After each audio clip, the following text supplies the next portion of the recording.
Bom, gente, tudo bem com vocês? Vamos lá partir para revisão para essa próxima avaliação, tá?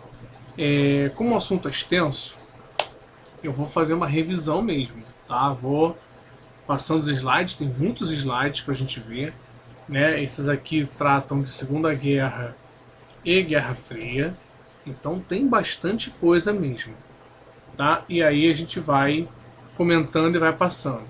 Vocês podem voltar nas aulas, que elas estão gravadas aí para isso, né? Assistir de novo um pouco mais devagar essas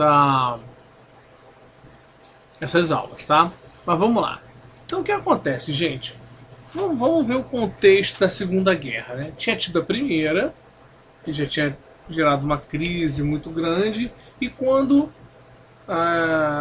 né, começava a dar mostras de recuperação, vem a crise de 29, que é uma crise gerada por uma crise de superprodução, né? Os Estados Unidos produziam muito para atender as demandas da Europa e, não, e de repente a Europa começou a se recuperar e precisando cada vez menos dos Estados Unidos, né? E aí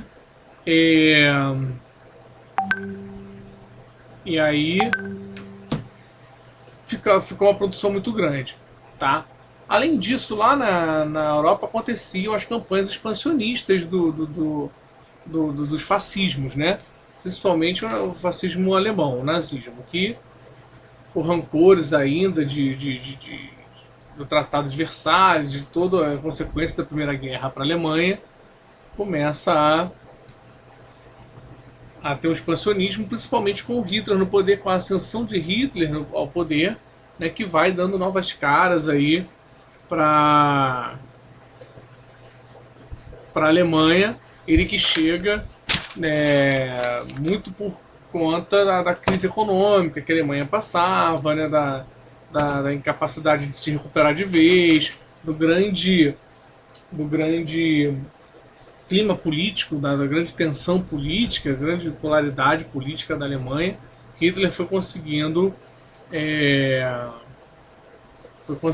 avançar aí ao poder.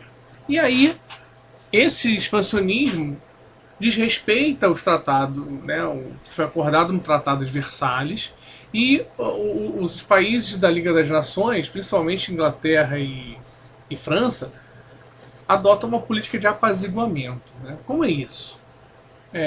Ninguém está afim de entrar numa guerra de novo. Então eles ficam, calma aí, vamos lá, ficam ponderando, né? Ao invés de tomar atitudes enérgicas contra o desrespeito alemão. Né? Ao mesmo tempo, a gente vai ter a Guerra Civil Espanhola, em que a Alemanha e a Itália vão ajudar o general Franco a chegar ao poder e vão treinar ali, né, fazer testes das suas estratégias, principalmente da Blitzkrieg. E aí se cria o eixo Roma-Berlim, se consolida, né? Há o Pacto Anticominterno, que é a não agressão mútua entre... não, o Anticominterno é o pacto de acabar com o comunismo no mundo, né? Principalmente vindo do lado dos nazistas.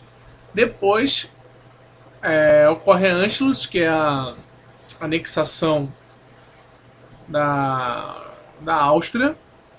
Vem a Conferência de Munique, o Pacto Germano-Soviético de uma agressão, aí sim, o pacto entre Alemanha e Rússia de não se agredirem, União Soviética, né? E o Japão também acaba integrando esse eixo aí, que passa então a ser eixo Roma-Berlim-Tóquio. Né? Esse evento aqui, ele é um grande divisor de águas, porque essa política de apaziguamento estava bem, por quê? Porque essa onda nazista estava indo lá para os lados, o expansionismo era para o Oriente, era em direção à União Soviética. E como eles também não querem a influência do comunismo, eles estavam deixando esses dois brigarem.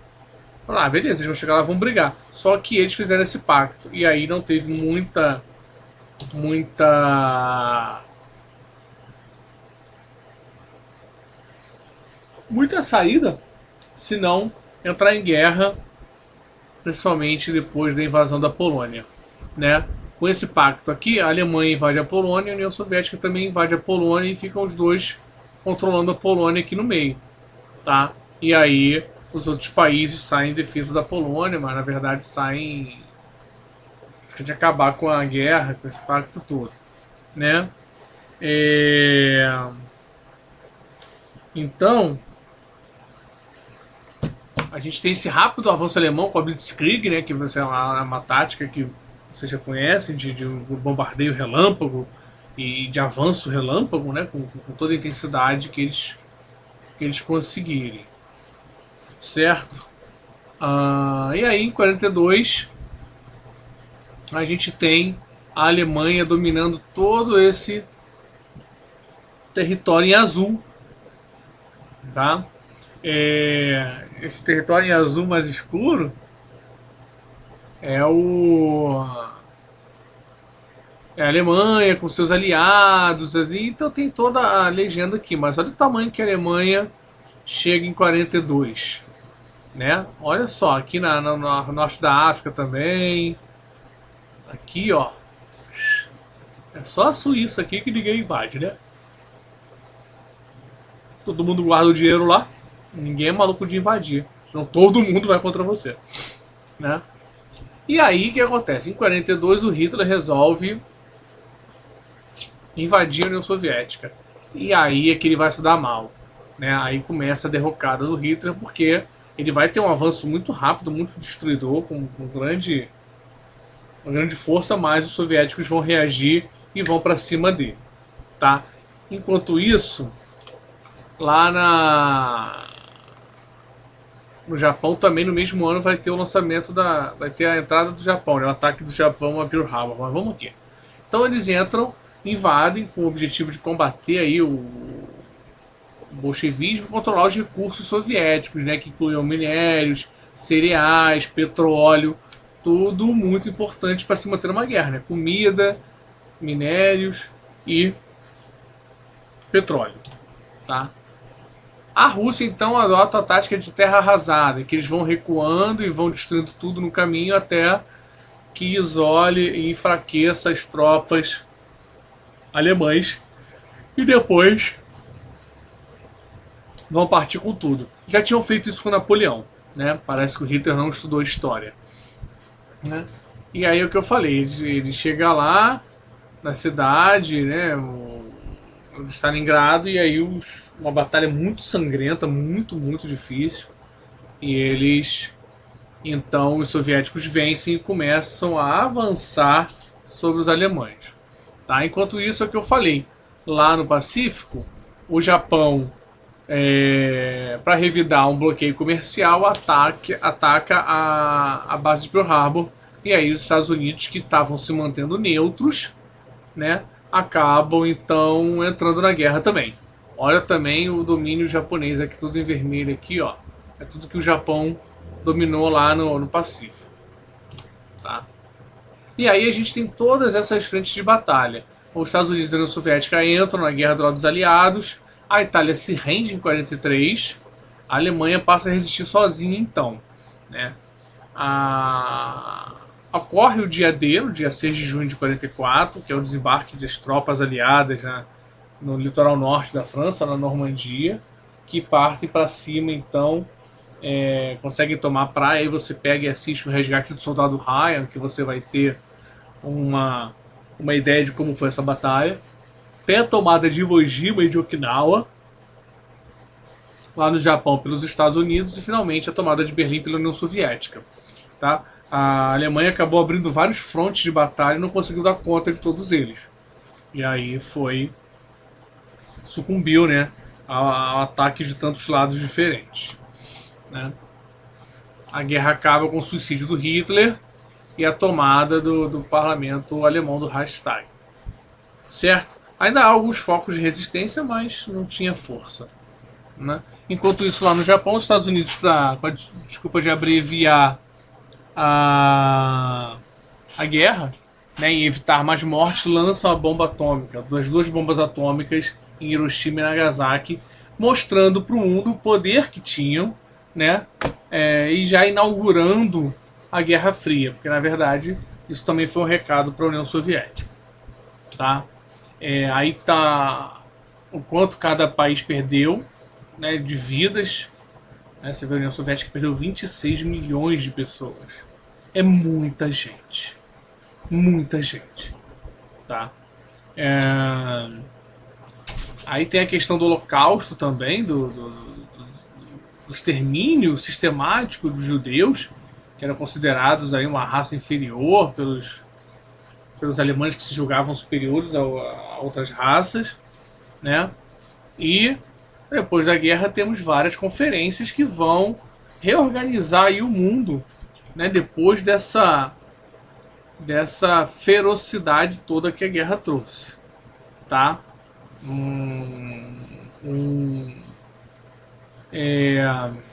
Ai meu Deus, o destaque especial é para a criação da ONU, para a divisão da Alemanha, né? Divisão de Berlim, né? Lá, a Alemanha, a Berlim está aqui, né? Toda dividida, tá? A Alemanha, isso tudo aqui, dividido aqui essa região dos Estados Unidos, França, Inglaterra, União Soviética e Berlim, que está aqui também dividido em 4 zonas. Depois, a Inglaterra e a França entregam seus territórios para os Estados Unidos e passam então a ter Estados Unidos e União Soviética controlando aí a Alemanha, tá? Foi feito um julgamento de Nuremberg para julgar os crimes de guerra no Tribunal Internacional de Nuremberg, né? Para julgar os crimes de guerra cometidos pelos nazistas na guerra.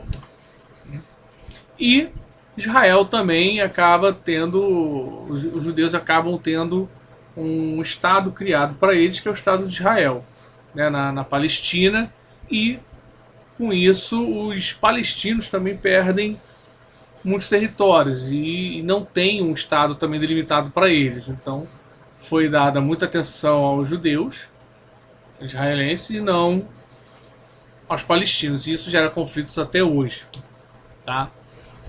Depois da guerra, a gente tem a Guerra Fria, né? As bombas atômicas, como eu falei aqui, são uma demonstração de poder dos Estados Unidos.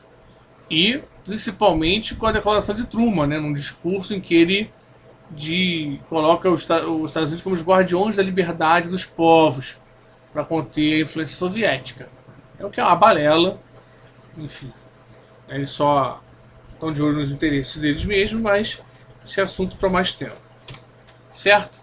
A gente vai ter aqui de um lado o plano Marshall, que é um plano de ajuda para os países que aderirem ao capitalismo, e a Comecon, que é a mesma coisa do lado soviético, também vai ajudar financeiramente a reconstrução e a recuperação dos países soviéticos, tá?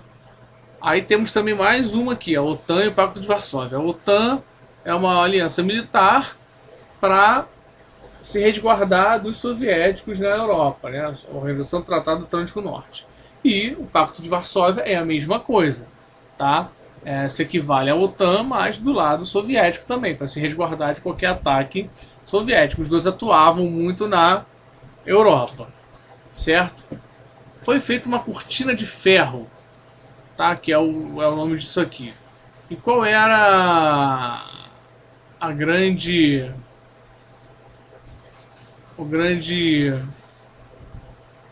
questão aqui? Era barrar